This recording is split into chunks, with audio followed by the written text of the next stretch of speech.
Sebelum dilanjut videonya jangan lupa subscribe, like, dan komen. Selanjutnya, mari kita saksikan kajian Tabiatul Aulad bersama Ustadz Syamsuddin Asrori, SBD.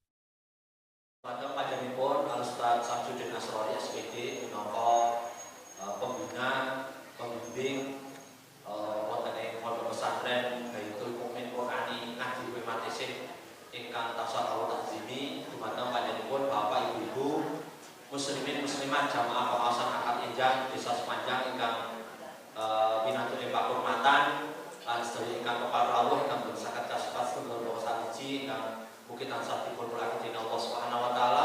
Puji syukur alhamdulillah kita aturaken dumateng Allah Subhanahu wa taala injak punika kula panjenengan tasih pinaringan kanikmatan ingkang ageng lan kathah sanget saking ageng lan kathahipun ngantos boten saged kasifat setunggal bangsa siji. Salah setunggalipun menika nikmat sehat, nikmat sempat, langkung-langkung nikmat ingkang lubi daya iman lan Islam.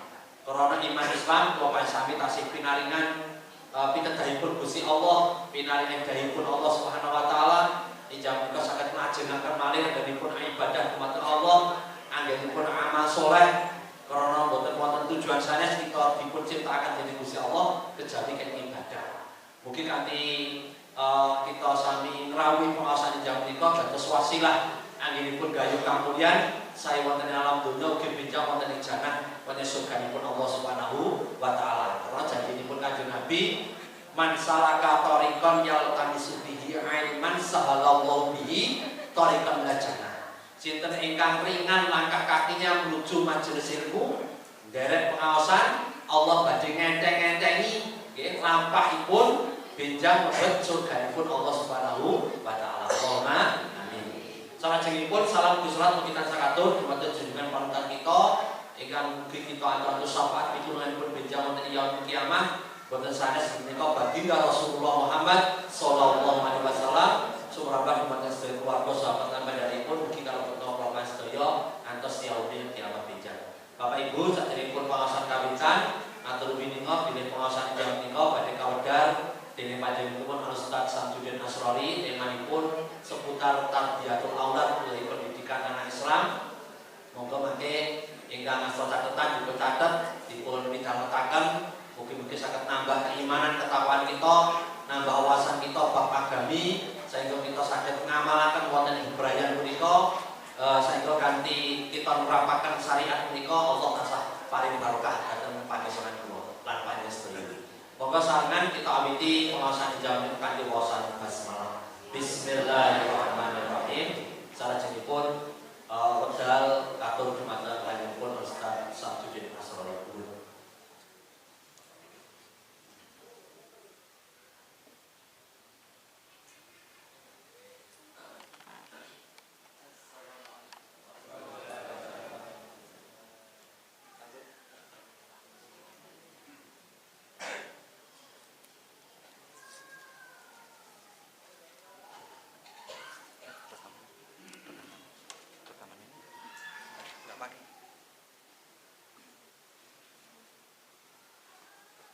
Bismillahirrahmanirrahim.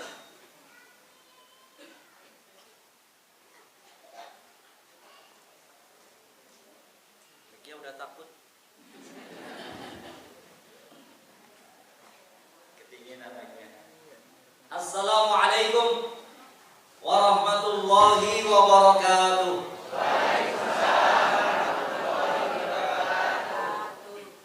Alhamdulillah. Alhamdulillahilladzi nahmaduhu wa nasta'inuhu wa nastaghfiruh. Wa na'udzu billahi min sururi anfusina wa min sayyiati a'malina. May yahdihillahu fala mudilla wa may yudlilhu fala hadiya. Asyhadu an la ilaha illallah wahdahu la syarika lah wa asyhadu anna Muhammadan abduhu wa rasuluhu alladzi la nabiyya wa la rasula ba'dahu. Ikhwani fid din wa akhwat billah, usini wa iyyakum alaikum bittaqwallah faqad fazal mu'minun al-muttaqun. Yaqulu azza wa jalla, a'udzu billahi minasyaitonir rajim.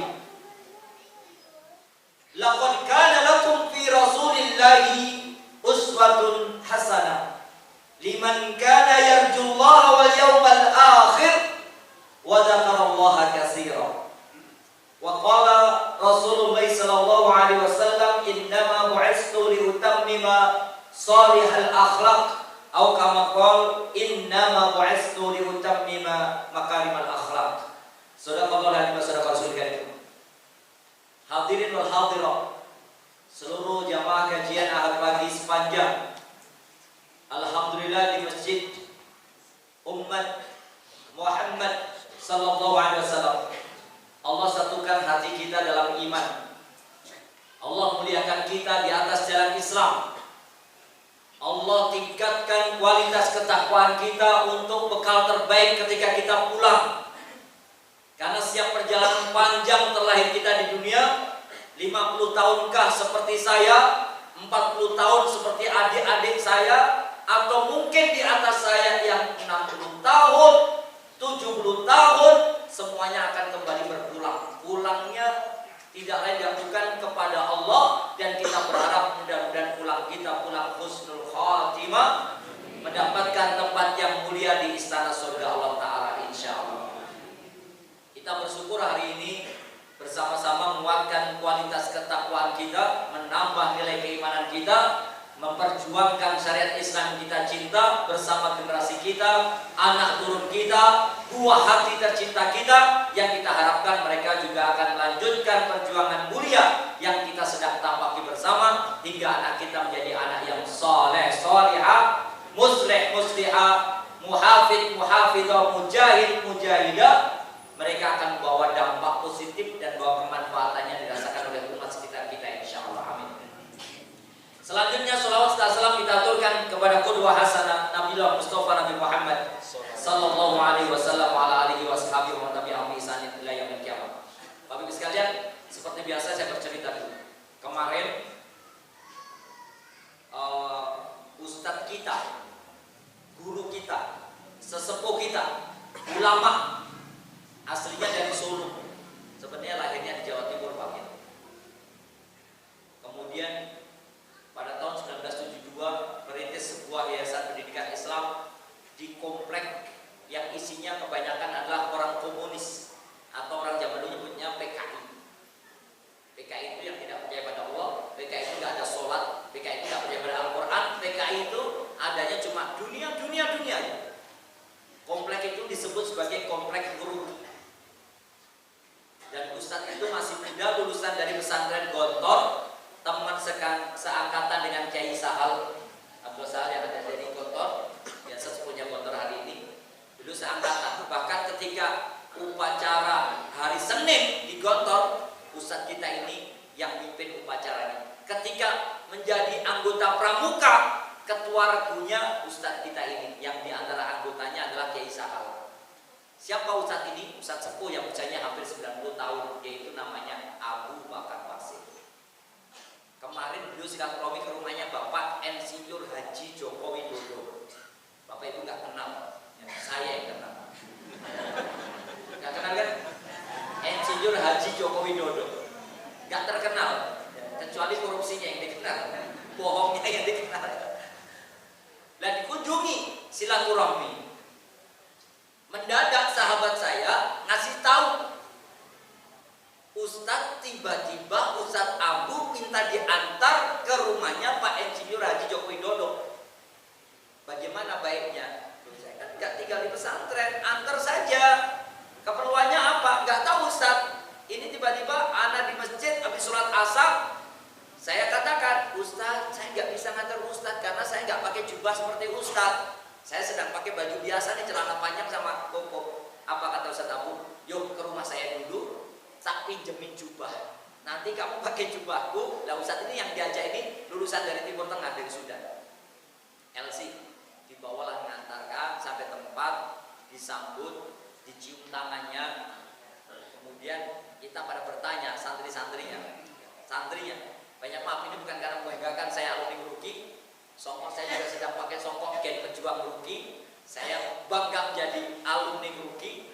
Cuman kita berbagi kisah orang-orang rugi yang dari dulu eksistensi dakwahnya, keistiqomahan dalam mensyiarkan Islamnya luar biasa sejak dulu yang saya rasakan. Karena hanya 3 apa itu kita tulis di buku cuma iman, hijrah, jihad. Iman, hijrah, jihad itu toh ya, moto ya. Jadi semuanya cuma iman, hijrah, jihad. Berangkatlah akhirnya disambut sampai sana.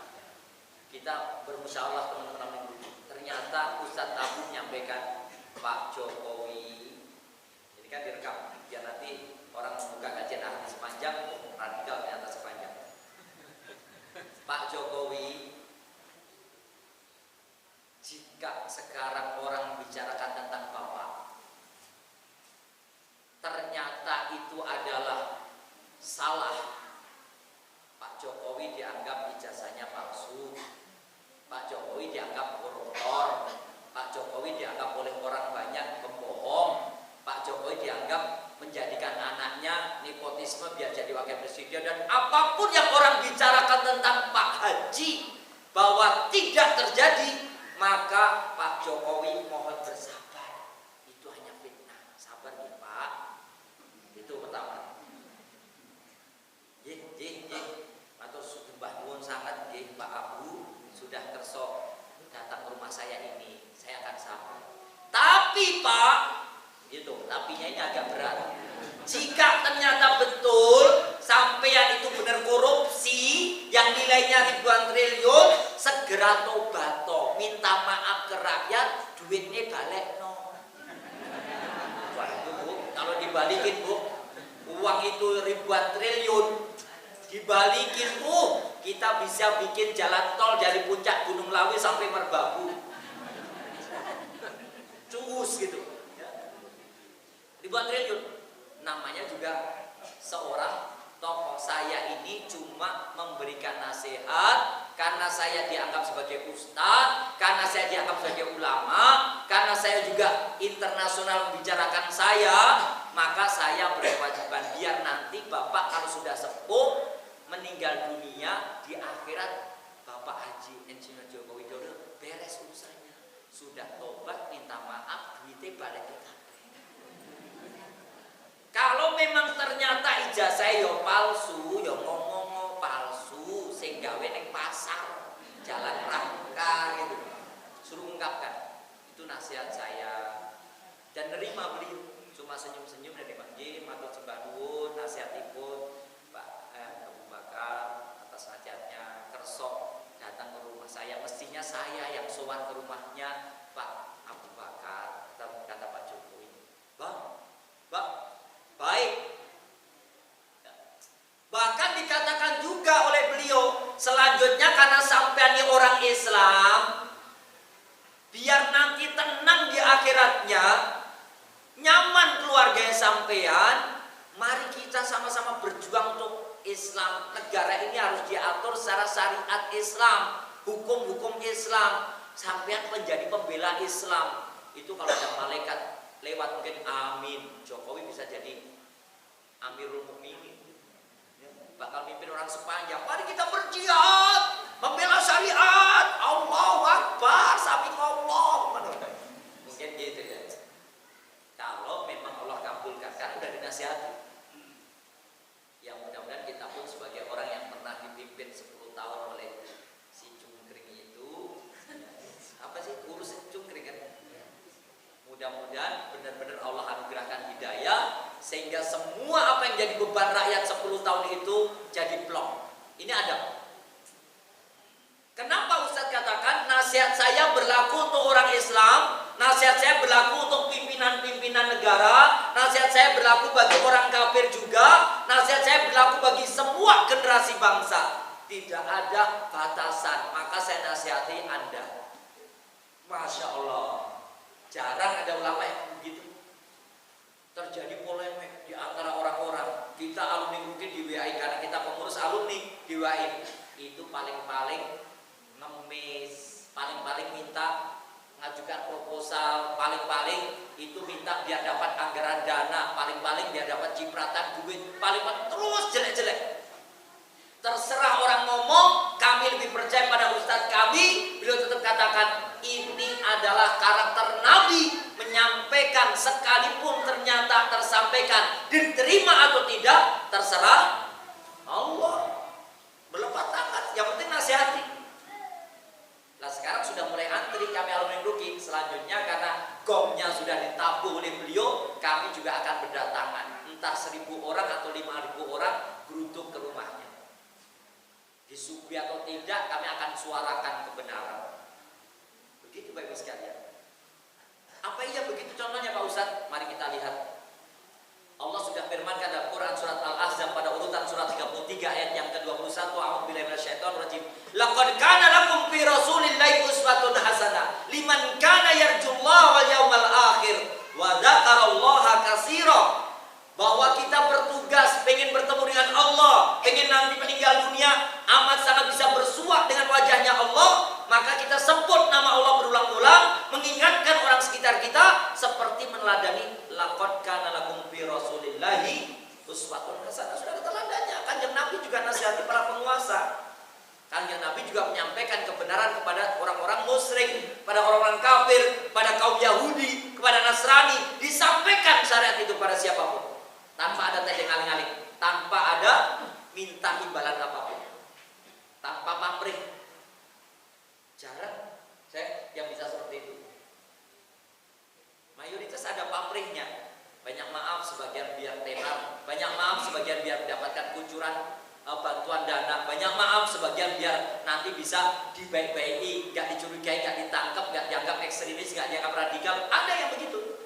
Nyari aman. Kalau beliau tidak, siapapun tersampaikan. Dan saya pun menyampaikan ini sesuai dengan surat saya yang saya layangkan pada Presiden yang ke-8. Jadi itu juga ada surat yang disampaikan pada Bapak Haji Prabowo Subianto. Nyurati yang sama. Mari kita atur negeri ini dengan syariat Islam. Mari kita ajak anak kita ini berakhlak mulia. Mari kita menjadi orang-orang yang jujur. Mari kita tidak ada kedustaan dalam mengelola pemerintahan negara. Mari kita ajak generasi kita menjadi generasi yang baik, yang lebih soleh. Itu dinasihatkan pada pimpinan penguasa negara ini. Surat Al-Ahzab mencontohkan bagi kita teladan kita Nabi Muhammad. Bukan karena Ustaz Abu Bakar Basirnya, Bapak sekalian, sekali lagi karena Nabi kita memberikan contoh sedemikian rupa. Jika kita ingin bersua dengan Allah, meninggal nanti dalam keadaan yang terbaik, maka setiap kebenaran jangan disimpan. Tugasnya emak-emak nyampaikan pada anak-anak. Berapa banyak anak kita hari ini terlahir di dunia pendidikan tanpa ada etika, tanpa moral, tanpa akhlak, tanpa karakter, tanpa tata krama, tanpa sopan santun, gak punya adab. Berapa banyak? Barusan ngobrol sama Ustaz Abu Ahmad. Barusan kita kemah Ustaz di Watu Gambir. Alhamdulillah sekian ratus juta terkumpul untuk peduli Palestina. Anak-anak SD kan saya? Anak SD. Kita buat galang dana Ustaz. Ya Allah, saya merinding. Ini ngomong lagi merinding lagi ya ini. Setiap dengar anak SD kok sampai ditanamkan di Tampangmu peduli Palestina. Ini bukan hanya Tampangmu Pak Ustaz, se-Kabupaten Karanganyar. Qadarullah ketua utamanya adalah seorang ustadz dari Taruna Robani yang rumahnya tadi Jenawi, perjalanan setengah 6 pagi harus bolak-balik ke Tampang. Masya Allah, luar biasa itu ustadznya. Saya jadi penasaran, saya pengen ketemu anak SD diajak peduli pas apa itu? Rasa iba. Apa itu? Rasa empati. Apa yang ditanamkan? Rasa bahwa apa yang dirasakan saudara di Palestina sama. Itu bagian akhlak yang paling tinggi. Derita mereka, derita kami. Luka mereka, luka kami juga. Kelaparan mereka, kelaparan kami juga. Sekarang banyak, maaf, anak-anak kita ini makan lahap, blab blab blab blab. Gak peduli saudara Palestina yang kelaparan. Gak peduli saudara Palestina gak bisa tidur. Gak peduli anak-anak Gaza itu gak punya rumah untuk tinggal yang nyaman. Sekarang ditanamkan, subhanallah, Tampang 142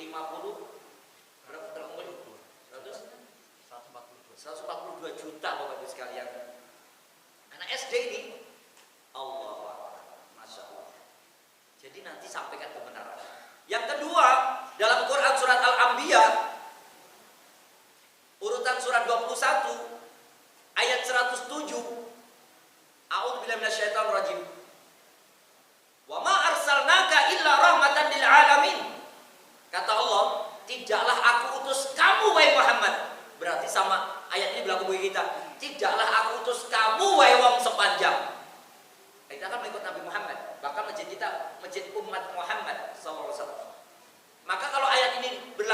Nabi Muhammad, tidaklah aku utus kamu wahai Muhammad, wa ma arsalnaka, tidaklah aku utus kamu wahai Muhammad, illa kecuali engkau rahmatan lil alamin, akan menjadi rahmat bagi seluruh penjuru alam. Orang dengan datangnya Nabi Muhammad merasakan tentram, orang dengan datangnya Nabi Muhammad merasakan nyaman, orang dengan lahirnya laki-laki yang mulia yang hidupnya didedikasikan untuk umatnya sampai akhir ajal pun tetap ummati, ummati, ummati. Lu nggak mikir diri sendiri, yang dipikirin kita. Sampai-sampai kalau Bapak Ibu tahu, Kanjeng Nabi ini nazar, sakaratul maut. Kalau orang zaman sekarang sakaratul maut yang dipikirkan, anakku bisa jadi wakil presiden nggak ya, gitu kan? Khawatir dia jadi wakil presiden. Anakku nanti bisa jadi gubernur Medan nggak ya? Yang ditakutkan kan itu. Nabi Muhammad tidak. Ketika para malaikat datang, di antaranya adalah malaikat pencabut nyawa Israel, diminta Allah Ta'ala 5 malaikat untuk mengunjung, 5 atau 4 malaikat, lupa, 5 malaikat. Begitu kunjung, ternyata berkurang 1. Israel ditanya, ya Israel, saat ini aku nyawa udah di kerongkongan, sebentar lagi kematianku. Ummati, ummati, ummati, bagaimana umatku nanti gak merasakan seperti saya ini? Fa inna lil mauti la syakarat, sesungguhnya dalam kematian ada sakaratul maut. Aksiru bidzikri hadimil ladat, ingat-ingat tentang penghancur kenikmatan dunia, yaitu sakaratul maut, kematian. Umatku nanti jangan merasakan seperti ini. Keringat sejagung-jagung muncul di Kanjeng Nabi. Beliau katakan, aku nggak ingin umatku nanti merasakan derita seperti deritaku ketika sakaratul maut. Mudah-mudahan umatku nanti ringan urusan sakaratul mautnya. Kita didoakan oleh Nabi. Dia nggak merasakan sakit sakaratul maut. Lalu ditanya, ya Israel, mana sahabatku? Siapa? Kata Israel, kan Jibril yang selalu mendampingi aku. Setiap apa perkataan dari Allah, ayat dari Allah datang melalui Jibril, Jibril nyampaikan pada aku. Mana Jibril? Kata Israel, tadi Jibril saya ajak, tapi dia nggak mau ikut. Lah kenapa Israel? Karena Jibril nggak tega lihat kamu, wahai Muhammad. Nggak tega lihat kamu sakaratul maut, nggak tega lihat kamu nazak, nggak tega merasakan derita sakitnya kamu menjelang ajal. Ya Allah, bagaimana Bapak Ibu sekalian? Malaikat Jibril sampai gak tega menyaksikan kekasih Allah, orang yang paling maksum, gak punya dosa, sakaratul mautnya kesakitan. Bagaimana dengan kita yang penuh dengan dosa? Bagaimana dengan anak kita yang hari ini bergelimang dengan kemaksiatan yang nyata di hadapan mata kita? Bagaimana anak kita yang tidak kenal agama? Bagaimana anak-anak kita? Anak kita bukan anak kandung kita saja ya. Nanti jangan anak saya baik, total anak saya di pesantren. Anak kita, generasi kita. Saya kalau bicara kita, seluruh generasi bangsa yang akhlaknya rusak, mayoritas dari mereka, hanya sedikit yang dapat hidayah dari Allah Ta'ala. Bagaimana generasi kita nanti? Lalu dipanggil oleh Israel, Jibril mau datang dan menangis Jibril menyaksikan Nabi dalam keadaan sakaratul maut, nazar. Padahal hadirnya untuk rahmat seluruh alam, biar dikasihi Allah, biar disayangi Allah, biar tidak kesakitan menuju Allah, biar selalu penuh dengan kenyamanan. Maka Nabi mengatakan, innama bu'istu liutammima sholihal akhlaq, au kama qol innama bu'istu liutammima makarimal akhlaq. Tidaklah aku ini tercipta, terlahir ke dunia, diutus Allah Ta'ala agar lahir di tengah-tengah umat, siapapun dia, mau Hindu, mau Buddha, mau Katolik, mau Protestan, mau Konghucu, mau komunis, mau gak punya agama, ateis, atau seluruh penduduk dunia, entah makhluknya berupa manusia, hewan, tumbuh-tumbuhan, aku diminta untuk agar mereka punya etika. Aku diminta agar orang punya moral. Aku diminta agar manusia punya adab. Aku diminta oleh Allah Ta'ala agar manusia menjadi orang yang berakhlakul karimah. Itu tugasnya Nabi. Dari sini ada 3 pernyataan yang disampaikan oleh Imam Hasan Al-Basri rahimahullah. 3 dari hadis ini. Apa kata Imam Hasan Al-Basri rahimahullah? Imam Hasan Al-Basri menyebutkan, jika 3 ini ada pada dirimu, anak-anakmu, generasimu, orang yang ada di sekitarmu, 3 ini dimiliki, maka sungguh kamu akan menjadi mensifati Kanjeng Nabi yang nanti menjadi rahmat seluruh alam. Nabi berrahmat seluruh alam. Sifati 3 itu. Apa yang pertama? Kaful adab. Apa yang kedua? Badlun nada. Apa yang ketiga? Tolaqatul wajhi. Nanti kita urai satu persatu. Kata Imam Hasan Al-Basri rahimahullah, yang pertama kaful ada. Apa itu? Kedatangan Nabi itu gak suka mengganggu, tidak mengusik ketenangan, tidak ngerecokin orang. Kedatangannya Nabi justru jadi rahmat seluruh alam. Tumbuh-tumbuhan merasa tambah subur, hewan-hewan tambah beranak pinak, tidak terusik dan ganggu. Apalagi manusia merasakan nyaman. Nabi tidak mengganggu, Nabi tidak mengusik, Nabi tidak merecokin, Nabi justru menenangkan. Ustaz, kami pengen tentram. Ya, tinggal di Karanganyar, insya Allah tentram. Iya kan sih? Ustaz, kami ini dari dulu bangkrut terus gak pernah sukses. Pindah Wonogiri, sukses. Ya gak sih?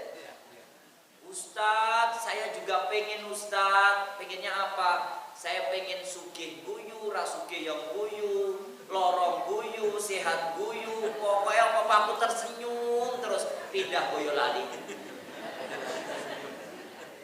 Ustaz, saya ini kurus, sakit-sakitan, hidup saya susah, pengen makmur. Ya Sukoharjo. Kurang apa lagi? Kurang apa Pak? Bu, pengen tentrem neng Karanganyar, pengen sukses Wonogiri, pengen guyu terus kayak wong edan neng Boyolali. Guyu terus, apa tersenyum Boyolali. Padahal artinya loroyot gitu.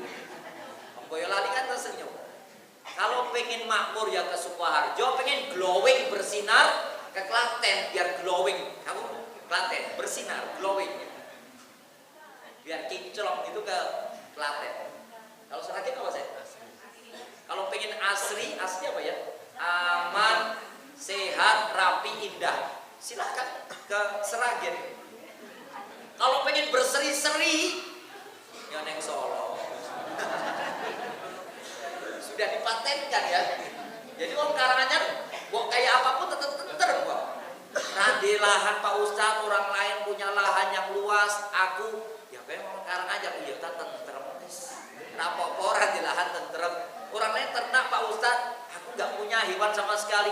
Yo tentrem baik, yo ternak semut kok nyamuk, Karanganyar tetap tentrem kok sampelnya. Kayak apapun kondisinya tentrem. Kayak kondisinya makmur, kata orang Sukoharjo. Kondisinya apapun tetap sukses. Nabi datangnya ke satu wilayah, datang ke satu negeri, tidak mengganggu, tidak mengusik. Bahkan kalau ternyata datangnya Nabi, di situ ada konflik, Nabi suruh memilih, Muhammad, milih damai atau perang? Mana yang dipilih kanjeng Nabi? Damai. Nabi pilih damai. Kalau nggak mewajibkan untuk perang, nggak akan perang kanjeng Nabi, nggak akan memerangi kalau nggak diperangi. Suruh milih enak apa nggak enak? Nabi pilih yang enak. Milih susah atau ringan? Milihnya yang ringan. Susah atau sulit? Susah atau bahagia? Sedih atau bahagia? Selalu milihnya yang ringan, yang bahagia, yang mudah. Sayangnya di negeri kita ini kalau bisa dipersulit, ngapain dipermudah? Kan gitu loh. Datang kantor-kantor, kalau bisa dipersulit, ngapain dipermudah? Mau ada slogannya, kami siap melayani rakyat. Itu kan slogannya, ujung-ujungnya seperti teman saya. Pak, saya punya karyawan. Karyawan saya itu beladat ke uang. Itu bisa beli mobil Honda Jazz. Kerja di perusahaan kami, bisa beladatin uang, beli motor Kawasaki Ninja yang harganya 100 juta ke atas. Kawasaki Ninja beladat ke uang. Akhirnya dari manajer perusahaan datangi karyawan yang sudah keluar itu. Loh, kamu kok jadi kaya cepet banget?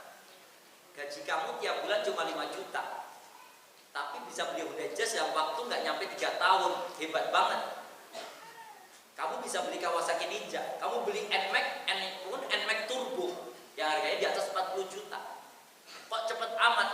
Lalu ngomong kita pada Pak RT-nya. Pak RT, ada warga Bapak yang dulu kerja di perusahaan kami. Sekarang ini sudah tidak keluar sudah nggak kerja di kami, sudah resign, pulang ke rumah di kampung Bapak. Mereka tinggal, tolong ya Pak, pantau sholat 5 waktunya. Tolong Pak RT bisa bantu kami untuk pengajiannya, biar dia ikut aktif pengajian. Tolong Pak RT, kata Pak RT-nya, loh Mas, sampai ini bosnya perusahaan? Bukan, saya ngasih nasihat saja. Nah kalau sampean ditinggal karyawan, belandakan uang perusahaan sampean, sampai bisa beli Honda Jazz, sampai bisa beli motor Kawasaki Ninja, sampai beli NMAX Turbo, ya sampean lapor polisi. Kita di perusahaan malah bilang gini, Pak RT, kami nggak mau mengusik ketenangan karyawan kami yang sudah punya Honda Jazz, ben go piknik. Engko nek nyebur jurang, nyebur jurang dhewe. Biar dipakai jalan-jalan, nanti kan itu urusan dia dengan Allah, hasil yang tidak baik. Kami cuma nasihatin saja. Loh, lapor polisi kan uangnya bisa kembali. Nanti Mas, jawaban teman saya tetap sama. Saya tidak ingin uang itu kembali. Saya pengen dia dapat hidayah biar Islamnya baik. Loh, uangnya itu kan miliaran, ratusan juta. Boten nopo-nopo, itu kan uang yang sudah dia pakai. Nanti perusahaan saya pasti akan diganti Allah lebih banyak lagi. Yang penting saya nggak mengganggu dia, nggak mengusik dia. Tapi tolong Pak RT bantu di sholat 5 waktunya diawasi, dikontrol. Kaget Pak RT-nya, kok enek ya? Duitnya hilang ratusan juta, bahkan miliar kok masih tetap kayak gini. Yang penting Islam. Nabi tidak datang untuk mengganggu.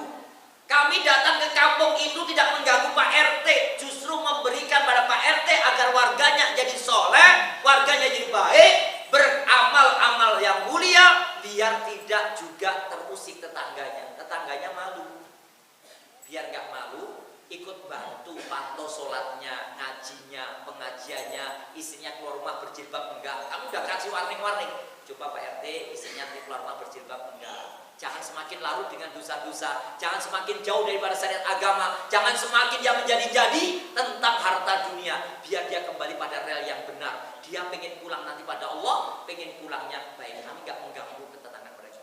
Masya Allah. Saya juga heran.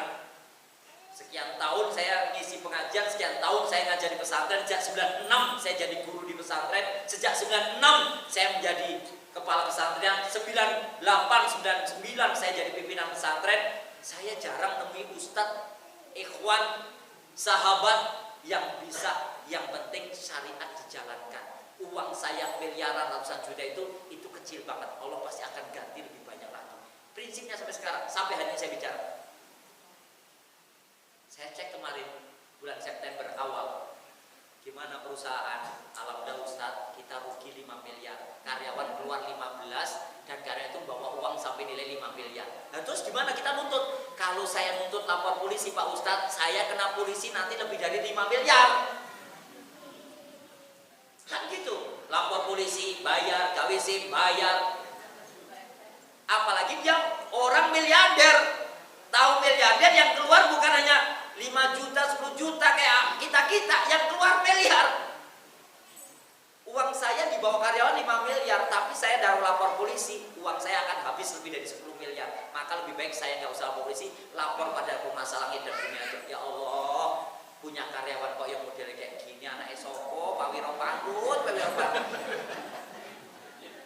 Hanya kita, ya Allah, sadarkanlah anak Pak Wiro Panggut. Hanya gitu toh, karena nama bapaknya Pak Wiro Panggut. Ya Allah, orang Purwodadi dikunjungi lagi. Ya Allah, dekat Kedung Ombo sana, dikunjungi lagi, kita sampaikan lagi. Ngapunten nggih Bapak Ibu, saya nggak marah. Cuman putranya tolong nanti dong, masih bujangan kok. Motor sampai 3 di koleksi ini, motor mewah. Loh, jadi saking perusahaan itu. Iya betul Bu, saking perusahaan. Tapi gajinya dia cuma 5 juta tiap bulan. Logis enggak, kerja di saya cuma 1,5 tahun, tiba-tiba beli Kawasaki Ninja 100 juta lebih.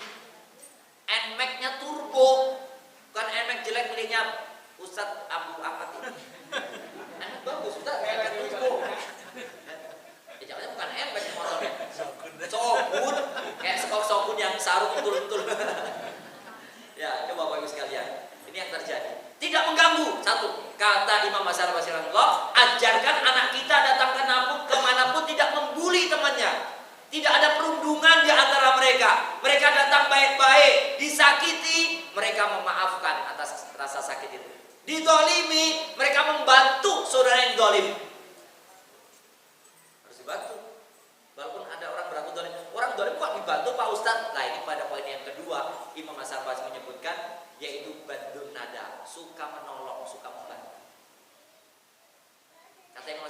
Nabi itu punya karakter suka membantu.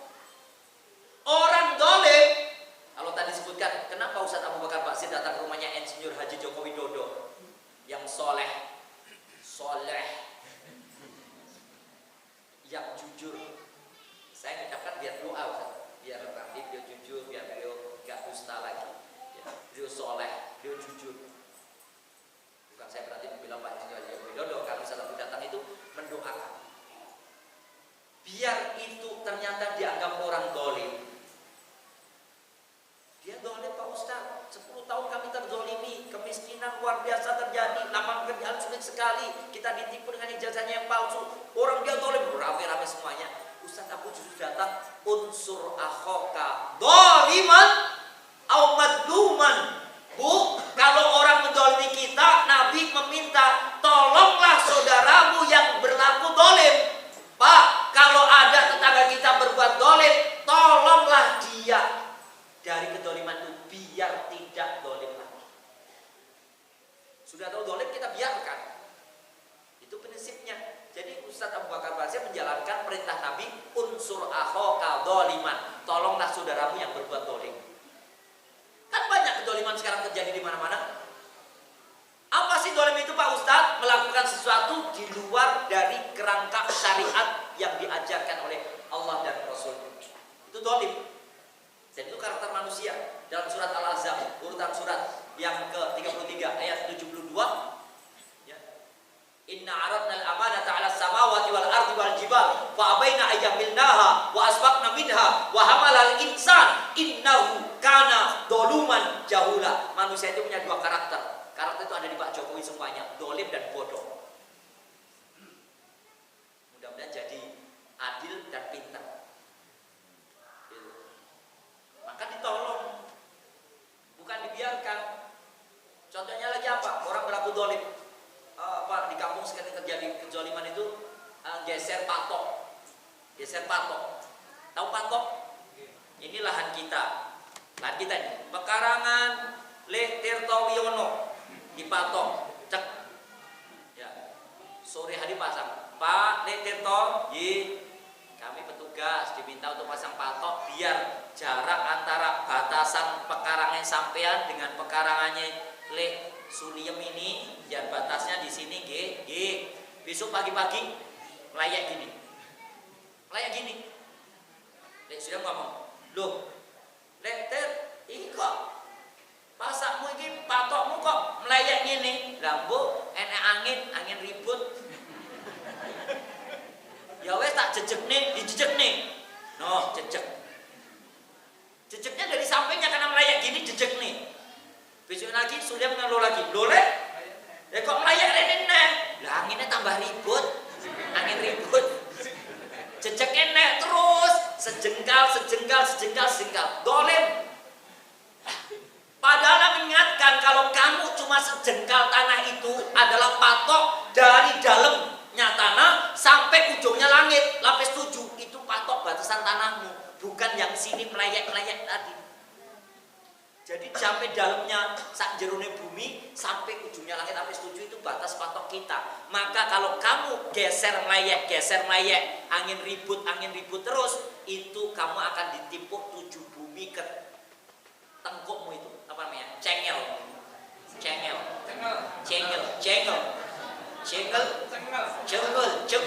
Kok jorok? Cengel. Ini loh. Nanti di akhir akan ditimpuk 7 bumi. Segede bumi sampai 7, brok. Salai. Ya, Tirtowiono melayek ke patok wae. Dolim kamu. Kasihan Suliem sampai gini terus. Cuma sejengkal, padahal berapa jengkal tadi, geser lagi, jengkal lagi. Cuma sejengkal gini tok. Hati-hati Pak.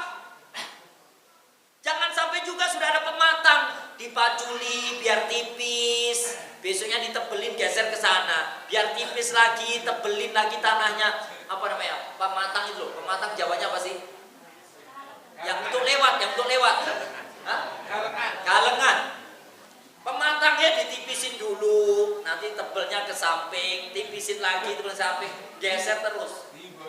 Diboi lagi tanahnya, tambah tebel, lewatin lagi keras, dipapas lagi terus. Lama-lama Satu jalur itu tambahnya 1,5 meter, isinya pohon semuanya. Pohonnya gede, galengan dikecilin lagi, gitu terus. Ini dolim. Mestinya kita nolong, yang kayak gini ini ditolong. Pak D, kamu nanti pengen cengelmu apa tadi? Cengelmu pengen dibroki bumi lapis 7 sampai 7. Ya pengen nek ngono ki rasa no nek, tapi nek mau dengerin nasihat saya nggak usah begitulah, wong patoknya jelas loh, ujungnya sana ada, ujung sini ada. Lah kok sini kok meliok-meliok kayak inul ya. Lengkap ya. Ini kok jadi belok-belok kayak gini, kamu geser-geser terus boten. Nah ini sebabnya pas enak angin kenceng itu anginnya ribut. Nah ini ngajak ribut ya kayak gini namanya. Bukan angin ribut lagi. Suka nolong. Bu, Kanjeng Nabi itu orang Yahudi aja ditolong, bukan yang orang Islam. Kita bertetangga, tangga kita mungkin kita kamu ada gereja, ada orang Nasrani mungkin, ada orang Hindu mungkin, ada apa Islam yang orang sepuh-sepuh juga namanya Abangan, Kejawen. Kita punya tetangga kita kalau Jumat masih buang bunga bunga setaman di Kuabe, bunga gelombang cinta, setaman kan? Semua bunga setaman, gelombang cinta, jenwani, ya, semuanya dibuat situ, setaman tuh, katanya setaman, iya kan? Setaman semuanya dibuat narkoma. Ini apa ini Bude? Dino Jumat, buat kembang setaman Kuabe. Nah tamannya semurah bagaimana tuh? Satu taman, semacam-macam bunga di taman semuanya dibuat. Macam-macam bunga. Saya nggak mau setaman itu apa sih? Macam-macam bunga. Kalau bunga mawar yang itu yang biasa. Tapi nggak setaman, cuma dikit aja masuk setaman. Jangan setaman semuanya, habis semuanya. Oh, setaman maksudnya berbagai macam jenis bunga. Saya kira semua bunga di taman dibloking ngarep omah kabeh. Setaman. Kembang setaman. Kiasan ya. Ya, baik. Kita tahu tetangga kita seperti itu, ternyata butuh bantuan kita. Ya jangan pelit.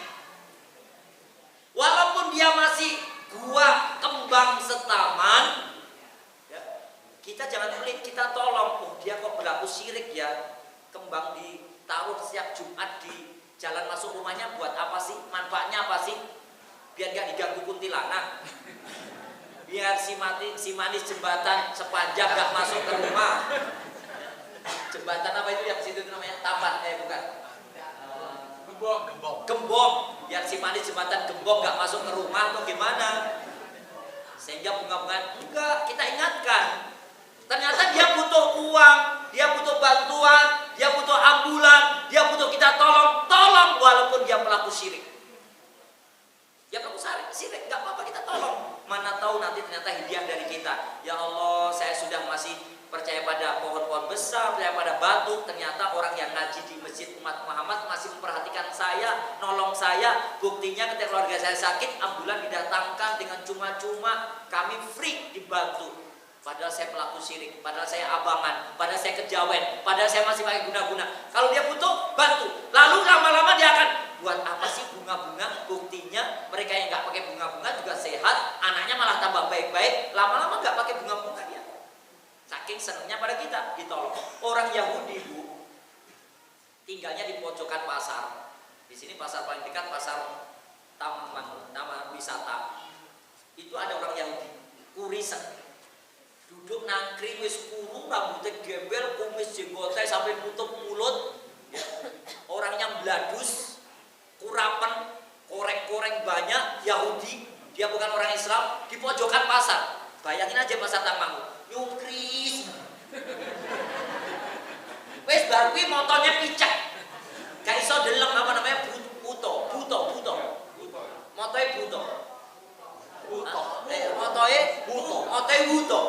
Motoe buto, korengan, ya, bladus, reget, nyengkuris di pojokan pasar. Ini. Padahal matanya buta. Terus Nabi lewat. Ini kok ada orang seperti Kemudian disapa sama Nabi, sampun dahar. Hah? Sampun dahar, maksudnya sarapan mau urung kowe. Nabi nggak pernah kasar ya, ini saya. Sampean sampun dahar sarapan nopo dereng gitu kan. Saya belum makan, bagaimana mungkin saya bisa makan? Saya ini pojokan pasar itu nggak lihat apa-apa. Lewat tomat, nggak ngerti tomat ini kayak apa. Ada timun jatuh, kalau seandainya saya bisa lihat, tak ambil, bisa saya makan. Saya nggak dapat makanan apa-apa. Saya diam diri di sini saja. Ya. Kamu orang Islam, Nabi nggak nanya. Kamu orang Kristen, Nabi nggak nanya. Tapi Nabi tahu bahwa dia orang Yahudi. Dari kabar masyarakat di pasar, Muhammad di situ pojokan itu orang Yahudi. Kasihan lo itu, nggak bisa lihat, dia buta, korengan, gudikan, bladus, nggak ada yang ngurus. Nabi langsung iba, ya wis, besok tak datangkan pada dia makan. Nabi bawa makanan, disuapin, yo, angkat kamu. Suruh buka mulut, bagaimana kalau buka mulut bahasa Jawanya kan ngacak. Apa kata? Tutup. Nenek tak tutup. Oh. Alah, saya nggak tahu lah bahasa pokoknya. Buka mulutmu, tak suapin, disuapin. Masya Allah, kamu ini siapa? Ya, kalimat-kalimat itu selalu Nabi mengirimkan doa. Mudah-mudahan kamu tambah sehat, nanti bisa makan, nanti siang tak kirimin lagi. Terus begitu. Sehari, 2 hari, sepekan, 2 pekan, sebulan, 2 bulan, tahun.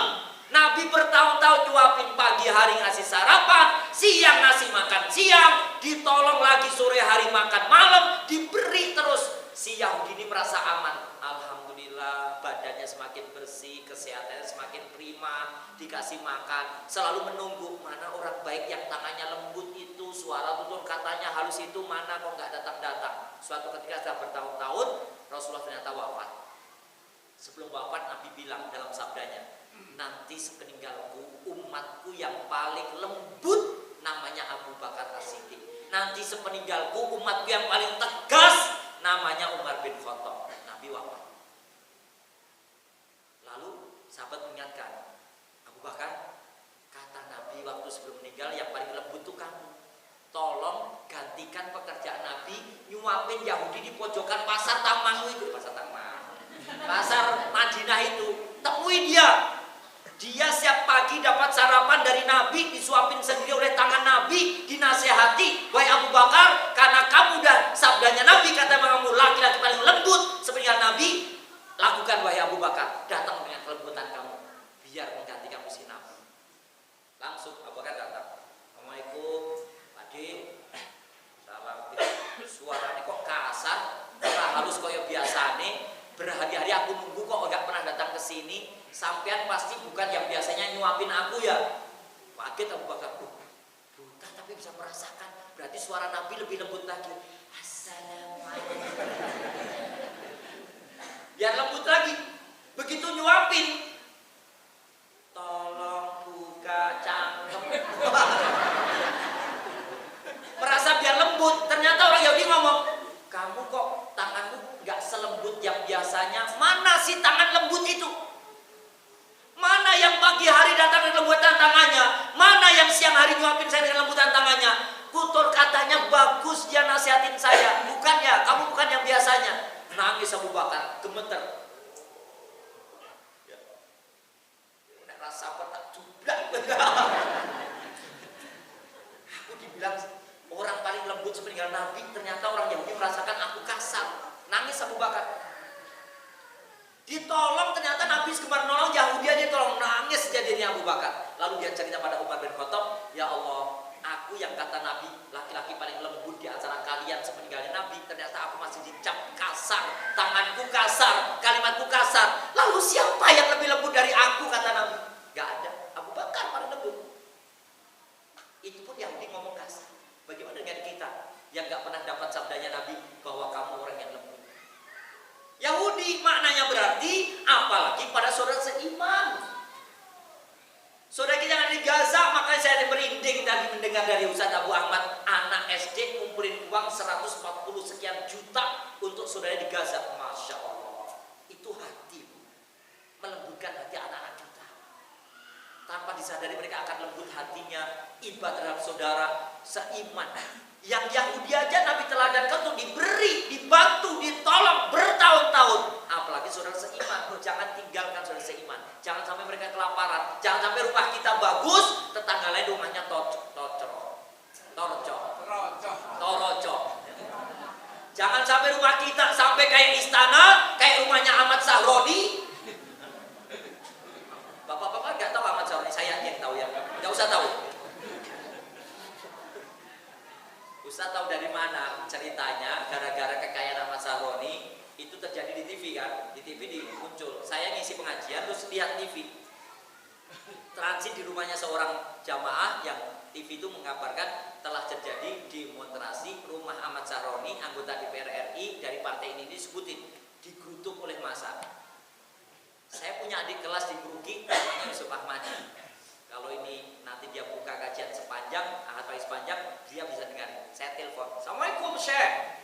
Salam, saya Yusuf Ahmadi, kaifahal? Alhamdulillah Ustazuna. Masya Allah Ustaz Hamdin Asrori. Lama nggak berkabar Ustaz. Ainal antum Ustaz, kaifahal? Di mana Ustaz sekarang? Ustaz bagaimana kabarnya? Saya bilang, Ana di Solo. Ya Yusuf Ahmadi. Nah Ustaz, baik. Di mana Ustaz? Katanya. Aina anulan, kamu di mana sekarang? Ana fi Jakarta, Shimali Ustaz, Jakarta Utara. Jakarta Simal, Jakarta Utara? Naam ya Ustaz. Masya Allah. Aina Jakarta Utaranya ya hi? Dia bilang Tanjung Priok Ustaz. Duh, di TV sedang ada Tanjung Priok nih. Ada apa Ustaz? Itu yang rumah digeruduk oleh massa. Oh iya Ustaz, leres. Itu 3 rumah dari rumah saya. Tolong cek apa benar jam tangannya 11 miliar. Betul. Apa benar boneka anaknya Labubu harganya 9 juta. Betul. Apa benar mainan si pejabat itu robot Iron Man harganya 100 juta? Nggih. Apa benar punya 3 garasi? Betul. 3 garasi isinya mobil paling murah 1 miliar. Jumlah mobilnya 38. 35 atau 45 saya lupa. Pokoknya di atas 30. Mobil mewah semua. Motor gedenya Moge, motor besar di atas angka 1,5 miliar, jumlahnya 10. Dimiliki 1 orang. Sementara tetangganya wetenge keroncongan dangdutan, kaliren, kayak iso mangan, kencot. Wetenge nyong kencot kepriban kiye. Langkat bolet, langkat iloe. Coba tetangganya wetenge kencot. Kayak iso mangan, anaknya pating keleret, kaleren. Yang perutnya apa lapar kaleren. Kaliren sampai Ahmad Sahroni iki lho anakku kaliren wong gak iso mangan kepriben dia punya uang bermiliar-miliar triliun bahkan.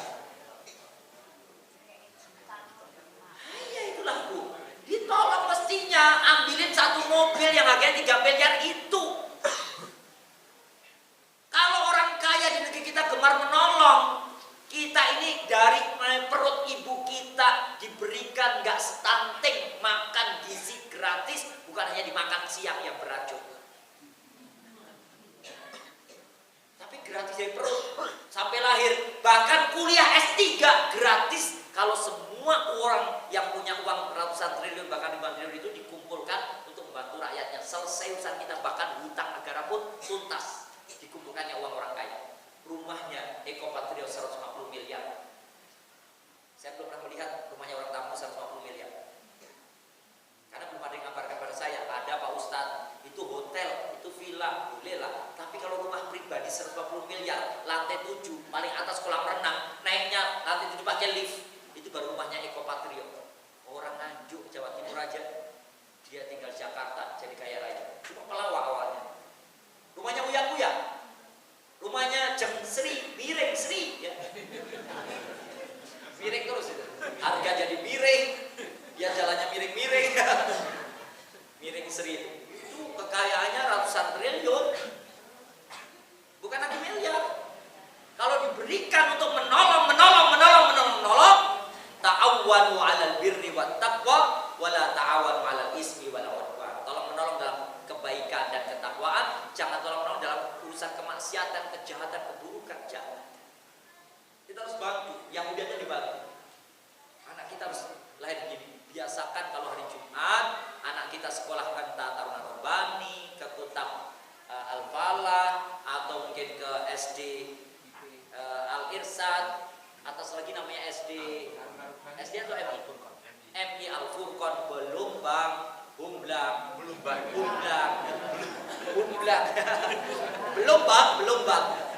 MI Al-Furqon Belumbang. Kasih sedekah hari Jumat, anak kita biasakan bawa makanan atau bawa uang atau bawa apa, sedekah, biar anak kita ini tumbuh menjadi orang yang suka berderma. Ustaz, kok harta mulu yang dibahas, kami gak berharta. Waktu, suruh mereka waktunya. Nah, waktumu daripada nanti kamu pagi-pagi ke selokan nyari lele, pengajian, gunakan waktumu, sedekahkan untuk mendengar ayat Allah Ta'ala. Sedekah waktu, jalan ke masjid umat Muhammad untuk dengarkan kajian Islam.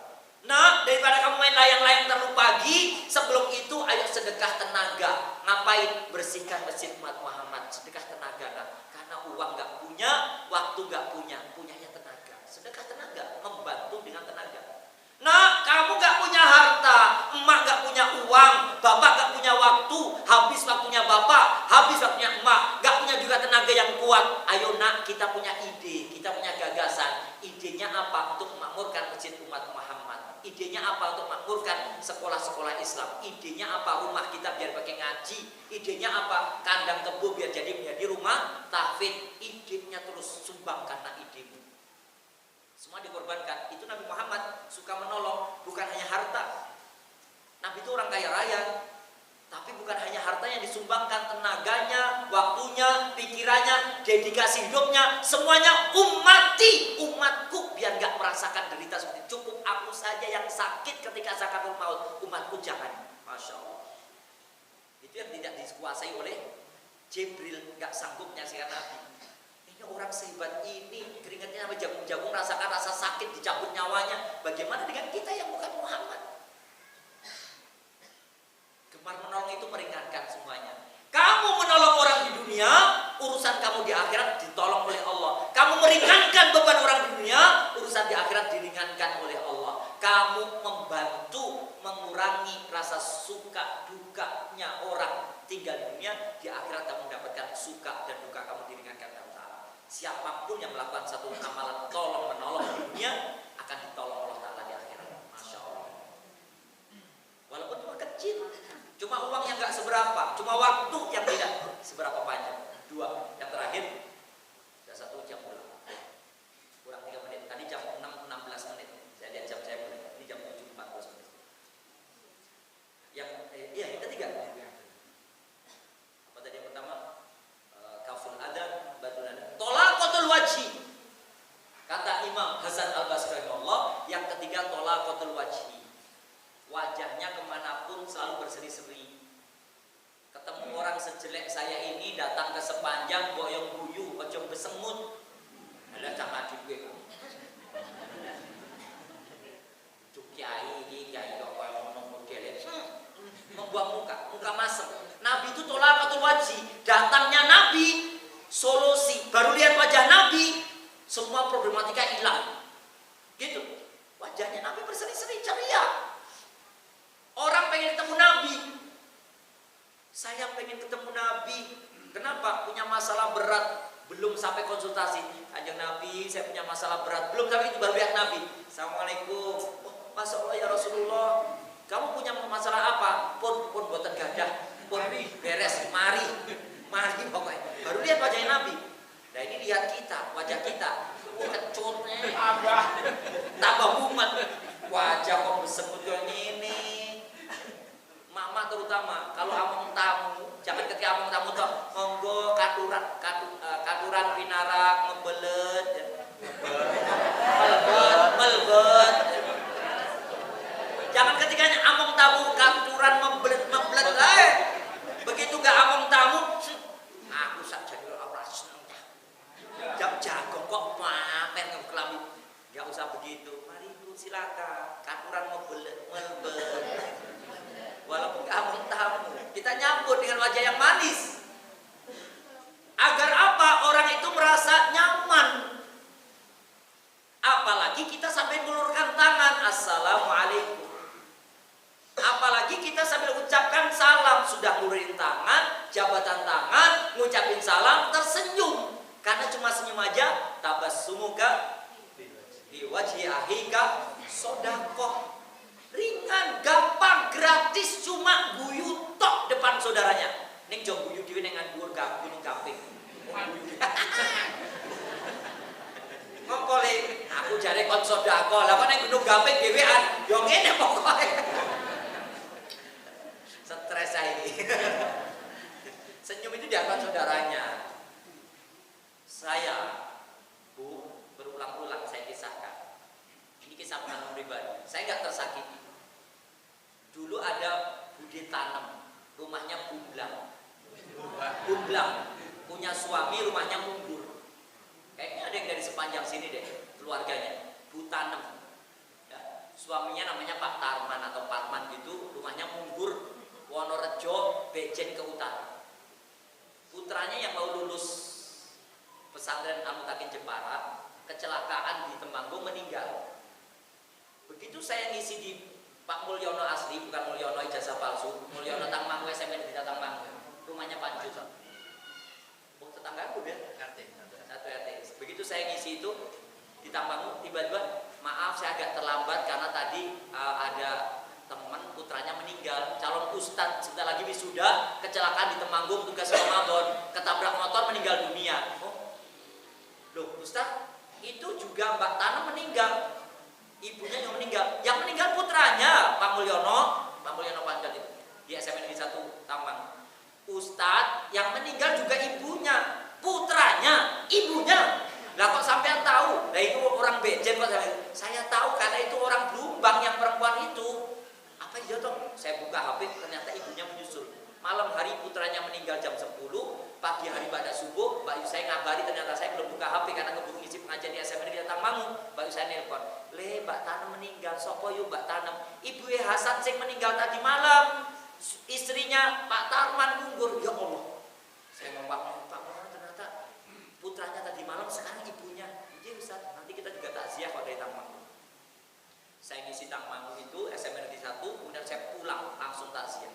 Waktu takziah saya temui Pak Tarman, sabar Jin. Mohon izin saya sholatkan keluarga Anda, istri tercintamu dan putra kesayanganmu. Saya sholatkan. Antum nggak usah bersedih. Ruhnya masih sekitar sini senyum melihat antum. Antum laki-laki yang luar biasa, ikhlas. Malam Jumat putra antum sedang tugas dakwah bulan Ramadan, meninggal syahid insya Allah karena sedang tugas dakwah. Malam Jumat bulan Ramadan, istri antum hari Jumat pada subuh meninggal. Antum Allah muliakan, antum jalan ke surganya lapang banget. Bangga mestinya, nggak semua orang dipilih kayak antum loh. Oh mantan Ustaz, iya nggak usah nangis. Dalam hati, padahal aku juga pengen nangis. Kehilangan bojo kemana loh kan? Tapi aku bagaimana biar Pak Tarman itu tegak. Saya salamin, saya sholat, kemudian setelah sholat putranya yang habis kecelakaan itu kakinya masih ada antena TV itu apa namanya antena TV apa namanya itu platina. Jadi platina di luar kayak antena TV. Jadi kalau nggak bisa pakai celana panjang, dia pakai sarung nongol gitu apa namanya platina atau apa. Pokoknya di luar nyambung kakinya ini. Itu anak kakaknya yang meninggal.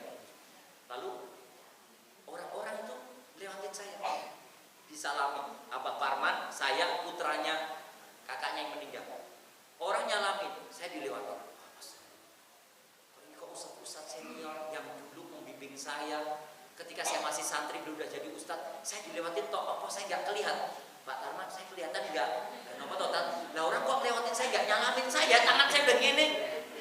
Nggak tahu Ustadz, itu banyak maaf ya Ustadz, nggak semua orang itu di sini suka sama Ustadz. Oh gitu, ini kan dekat pondok Ustadz Ibnu Mubarak. Saya dulu punya pesantren Mubarak namanya. Saya dilewatin. Assalamualaikum, Ustadz. Dia lewat nggak senyum, nyalamin anaknya. Aku tak pindah sini. Mas sampean dekatnya Abah Hantum ya, saya tak di sini biar disalamin. Ternyata sama, nyalamin Pak Tarman, putranya. Saya dilewatin, mereka sholat. Aku kok nggak disalamin. Saya tengah jalan. Assalamualaikum. Akhirnya Pak Tarman gini, Ustadz, Masya Allah, Ustadz begitu sabarnya, begitu banyak ikhwan yang datang sini takziah, tapi kenapa ya nggak mau nyalamin Ustadz? Nanti saya minta ya Ustadz, nasihatin saya atas kesabaran ini, Ustadz yang nanti tausiah. Loh, jangan saya, banyak ustadz senior itu ustadz saya semua, datang dari berbagai pesantren. Jangan, yang lain aja. Enggak, pokoknya saya minta nasihat dari ustadz di pelepasan jenazah istri dan anak saya. Saya tidak tahu siap. Akhirnya saya ngomong, Bapak yang tadi ketemu dengan saya tapi saya nggak terlihat. Ini kita sedang takziah di peristiwa kematian. Kita nanti juga nyusul sama amal istimewa apa kepada saudaranya aja sampai susah senyum, besengut katanya. Samsudin Asrori. Kemengek orangnya. Tapi hati saya, masya Allah, saya jangan sampai ya Allah, kayak apapun orang berlaku dolim pada saya, kayak apapun orang menyakiti hati saya akan tetap tersenyum. Mereka cuma badut yang minta ditepuk tangani. Badut. Saya anggap gitu untuk menghibur hati saya. Kebayang Pak, takziah saudara saya kehilangan istri dan anak tercintanya dalam satu waktu bersamaan, orang tidak mengambil pembelajaran sedang ada di kematian. Saya saudara seiman, saya orang yang sholat, saya orang beramal seperti amalan mereka, dilewati gara-gara ada kebencian pada saya. Mungkin ceramah saya terlalu radikal, terlalu keras, terlalu neko-neko menurut mereka, gak mau dilewatin saya. Tolaqatul wajhi, saya tetap tersenyum. Assalamualaikum, assalamualaikum, waalaikumsalam. Saya sendiri, waalaikumsalam. Dilewatin terus, itu saya itu lebih dari 10. Begitu semua. Dan saya ngomong Pak Tarman, kenapa ya Pak? Kok saya nggak disalami? Apa saya nggak terlihat Pak? Saya terlihat enggak? Dan apa tuh? Nah orang lewatin saya semuanya, kelihatan terus saya. Ya kelihatan, tapi kalau saya nggak disalamin. Tangan saya ini apa najis atau gimana? Kebayang Bu? Itu pun saya tetap menerima dengan hati, berusaha untuk berlapang hati, memaafkan. Saya doakan mudah dapat hidayah, mudah mereka meninggalnya husnul khotimah, putra punya jadi generasi yang soleh. Saya doain, karena saya merasa terzalimi. Yang dolim ditolong, yang terzalimi juga ditolong. Dengan wajah yang senyum manis kita datang pada orang-orang sekitar kita. Jangan membawa derita. Datangnya membawa derita bagi orang. Sudah tahu punya masalah, bersengut, coba senyum. Belum sempat kasih solusi, sudah merasa aman. Tenang, ketemu Abu Ahmad aja pasti diguyu. Plak-plak-plak, badut. Plak-plak-plak. Tenang. 3. Tolaqatul wajhi. Karakternya harus kita terapkan pada anak-anak. Nah, senyum ya nak, sambut orang dengan senyum. Dia orang jahat mah, iya sejahat apapun pada kamu, senyumlah pada dia. Biar dia kejahatannya luluh. Dia orang dolim mah, iya gak apa-apa nak sekali dolim, datanglah dengan senyum. Biar kedolimannya jadi hilang. Dia orang yang selalu bermaksiat mah, biarkan dia bermaksiat, urusan dia dengan Allah, tapi kamu tetap datang dengan senyum. Agar kemaksiatnya sembuh jadi ketaatan, terus begitu. Ini saya tanamkan pada santri-santri. Ini karena akhlaknya Nabi yang telah disampaikan oleh Imam Hasan Al-Basri rahimahullah, maka kita tiru, kita teladani, kita ikuti mensifati Nabi dengan karakter yang banyak, sifat yang banyak. Kita mencukupkan mengikuti Imam Hasan Al-Basri rahimahullah aja, 3 mengambil dari Nabi aja udah sangat cukup sekali. Mudah-mudahan anak kita menjadi generasi yang soleh dan solihah. Anak-anak kita menjadi muslih muslihah, membawa manfaat dan martabat orang tuanya. Izzah umat Islam akan terbangun kembali peradaban yang baik dengan cukup sementara 3 ini, yaitu bagaimana kita tidak mengganggu musik ketenangan orang lain, bagaimana kita harus gemar menolong, membantu, meringankan beban orang lain, baik itu beban-beban dunia yang sifatnya butuh finansial harta benda, atau mungkin tenaga, waktu dan ide pikiran kita bantu mereka, kita tolong agar nanti kita dibantu Allah Ta'ala di akhirat, diringankan beban kita di akhirat sampai kita layak menempati surga. Yang ketiga, kita berusaha untuk tersenyum manis, memandang saudara dengan wajah yang berseri-seri, selalu ceria, memberikan solusi yang terbaik. Wajah kita wajah yang solutif, ketemu orang langsung masalah-masalah jadi sirna, dia menjadi bahagia, senang melihat kita, senang bertemu kita, bagian daripada mensifati sifat Nabi Muhammad sallallahu alaihi wasallam. Aku qouli hada wa astaghfirullah